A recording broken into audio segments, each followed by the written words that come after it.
this week, we're bringing you the biggest game. And the new Elder Scrolls is the definition of big. Yes! I'm so excited!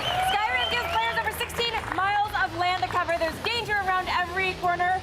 You know, like huge freaking dragons. Scary dragons. Let's get an exclusive look at the game. Yes.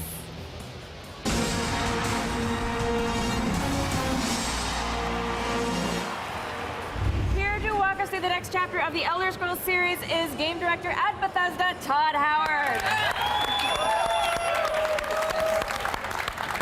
I don't even actually know where to start because I have so many questions, but It's that big a game. maybe we should start with just finding out what you brought us today.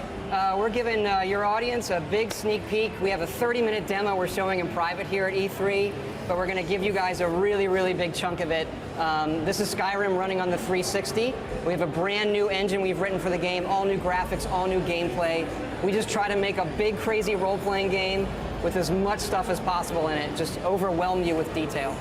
I mean, obviously, I would not have thought the 360 when I first looked at it, but I'll take your word at it, Todd.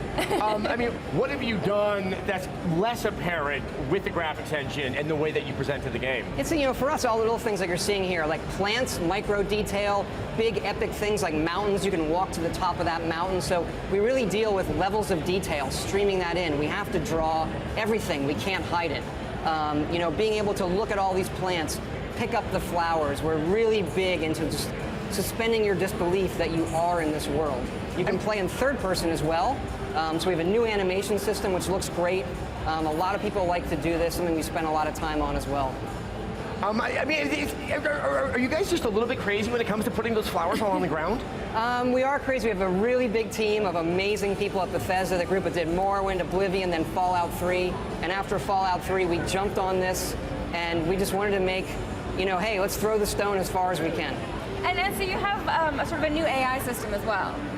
We do. We have this new system called Radiant Story that makes the game dynamic for you. What we're showing here is you can swing, your right trigger does your right hand, the left trigger does your left hand. You can hotkey items. So I'm putting a healing spell in my left hand, so you are who you play. You want to play like a battle mage, you just do it. You don't have to pick some character in the beginning. You can put that spell in either hand. So right trigger and then left trigger. What's really cool is if you pull both triggers at the same time, you're going to get a bigger, more powerful version of that spell. Up here, this is new. These are called the Guardian Stones. These are standing stones in the game that you'll find, and they help you define your character by kind of having the stars bless you with a special power. You can only have one of these at a time. So this one right here, the Warrior Stone, is going to make all of your warrior skills increase faster. But so this is not something that you pick in the beginning of the game. This is something that happens along the way. No, you find them as you play. These three are kind of the basic ones. You find them very quickly. All right, looks like we have some combat here. We got some wolves here, and as you do things, you know, using your sword, using your shield, you're just going to get better at those things automatically. Your skills are going to go up, and then every skill you increase is going to make you push more toward leveling. This is cool. First time we're showing it the game's interface. So it has 4 different sections, and you can look at all of the items, and we have thousands of these things. And what's really cool is they're all 3D. You can look at them, zoom them around, see like what kind of culture made these, and our artists just went to town. I mean, literally thousands of objects, right down to these elven helmets, the food you pull off creatures, porker meat here, there's salmon, and you can cook those things and they become better. Just the level of detail that we go to it astounds even me. I mean, I like the fact that we're teaching kids if you cook your salmon, it will on the whole it's taste better for you, yes. And this is the skills menu. So you look to the stars, and it's like you have this custom constellation for how you've been playing the game. And what's really cool is when you level up, you get to pick a perk. So each of these is actually a perk tree as well. And then as you play, it's drawing this constellation for you. So just looking at your perks is a lot of fun. And then the map here, it really shows what the engine can do. We're just pulling the camera back, and there's the world. Wow. Back to sort of the classes that we saw there, you have taken a new approach with the leveling system where you're not kind of setting yourself on your path before you've started playing the game. Right, you just play, and then you get better at certain things. Then when you level up, the perks let you define your character even more. This is one of the first towns you come to, Riverwood, and here you're going to see some of the dialogue here. And it looks like that when you're conversing, if you played Fallout, if you played Elder Scrolls 4, camera zooms in, you're kind of looking at the It's all real townspeople. time. It's kind of just a trim thing for us now, not to take you out of the game. And you'll see people having jobs. You can do all these things as well. So one of the things, now I can pick up a job too if I think, hey, blacksmithing looks awesome. I can. you can do it. Smithing is a skill. You can improve your weapons. We have a working economy that you can either do. You can actually sabotage this wood mill if you want. So And so am I going to be able to participate in that economy?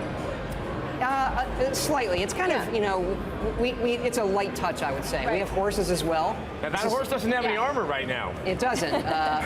Insert all the jokes you want. We'll sell it later for exorbitant sums. Yeah. So horses are a great way to get around the world faster. Yeah. We're riding up into the mountains here, and you're going to see the weather change dynamically. Yeah, no, obviously with all this free roaming, sort of, there's always been that ebb and flow from Morrowind to Oblivion of, you know, do you allow the enemies to sort of level up with you, or can you inadvertently wander to an area where you have very high level enemies? How have you dealt with that? It's something here? we've done differently each time. This works very much like Fallout 3 in that there are harder areas, there are easier areas. We do randomize it a bit to keep it interesting based on your level. Here you're going to see the biggest mountain in Skyrim, the throat of the world. And at the top of this live the Greybeards. They're masters of the voice, and that's one of the powers you learn. This is one of our dungeons, Bleak Falls Barrow. It's one of our over 150 dungeons in the game. And here, the ancient Nords used to worship dragons, and they're long lost to the Elder Scrolls, but as you guys know, they're back in this game. And these dungeons are hand-drawn? Yep, There's nothing they're professional? all handcrafted. The whole world is handcrafted. You put 150 handcrafted dungeons in? We spent a long time. Here you see a dragon coming in. They're unscripted. You know, we don't know what they're going to do. Right. So they're great. You know, they came out way better than we thought they would. And so, you know, we were very conservative initially in our design, and now we use them everywhere. We just let them free roam and let them cause havoc. Well, I gotta say, looking at that dragon, I don't think it sounds like Sean Connery. Then people are already shouting Game of the Year. No pressure or anything. pressure. But No they're pressure at already all. We shouting can it. dial those down a little bit. It would be helpful. It was the shot of the salmon and the jerky is what sold them. Like they love knowing that. So when we last left the game, we were outside beautiful Vista mountaintop. We had dragons attacking. Now we're in a dungeon. Now we're in a dungeon. We're showing some of the dual wielding here. Again, you can put what you want in your hands, and you are who you play. We got some, you know, the combat is really overhauled. You're going to get some kill moves and things like that. And constant feedback too. I've noticed like every action that you do, you're getting some sort of Yeah, you know, if you affordance on just play screen, the letting you game, know. it's going to tell you, hey, you're getting better at this. This is a guy you find down in the dungeon who's been caught in the spider web. Oh, wow. He's this thief who's stolen this golden claw that you're after when you come into this dungeon. And so, I mean, in true Oblivion style, I mean, Elder Scrolls style, you can decide if you want to free him, save him, or just nuke him with your Right, fire but hand. then he's a jerk and takes off, so he gets his. There we go. You're done. Love it. And then down in here, this Nordic ruin there are Draugr. These are undead ancient Nord warriors who are buried in this tomb. And upcoming, you're going to see me use one of the shout powers. So you use the dragon language and shout, and you're going to do this a lot throughout the game. That's cool. And so now you learn the words, but then you have to kind of unlock the power of the word. You Is that do the case? unlock them by absorbing dragon souls, and there is some of that coming up. Okay. Okay, let's talk dragons for a minute. Your character is a dragonborn. What does that entail? That means you're born with the soul of a dragon. That shout you just saw is called Whirlwind Sprint. It allows you to sprint very quickly through dangerous areas. And upcoming here, we're going to show another shout, which is Slow Time. Oh, wow. All right, so we're fighting this guy You here, can and dual then wield the spells. I love that, and there we go.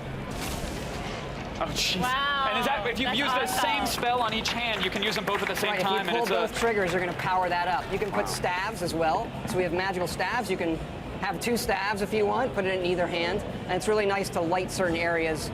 And we do use water to kind of guide you through dungeons at times. And so then that's a navigational cue then, as follow the. we just use it follow- as a visual element sometimes because the dungeons can get complicated. Right. Uh-huh. Beautiful lighting effects, by the way. Yeah, I mean, this is it's amazing. absolutely Yeah, a our gorgeous game. artists really have done And a tremendous incredible job. How quickly can you assign? I mean, we saw a menu pop up earlier, but say if I want to change on the fly, okay, I don't want the axe anymore. I want to switch it to another weapon. You favorite things, just like you would a web page. You can bookmark items, and then you can use your D-pad to access those quickly. And what you're seeing here is one of our word walls. This is where you learn the dragon language.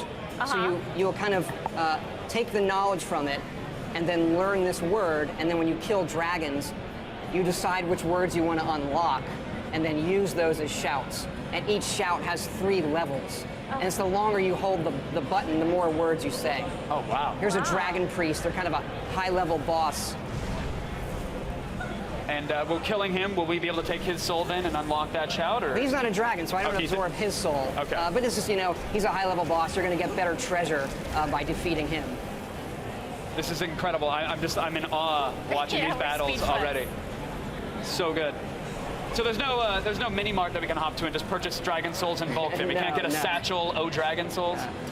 That's This fun. spell here is called Clairvoyance. So if you get that, it'll actually draw a path to your current objective, because our dungeons can get complicated sometimes.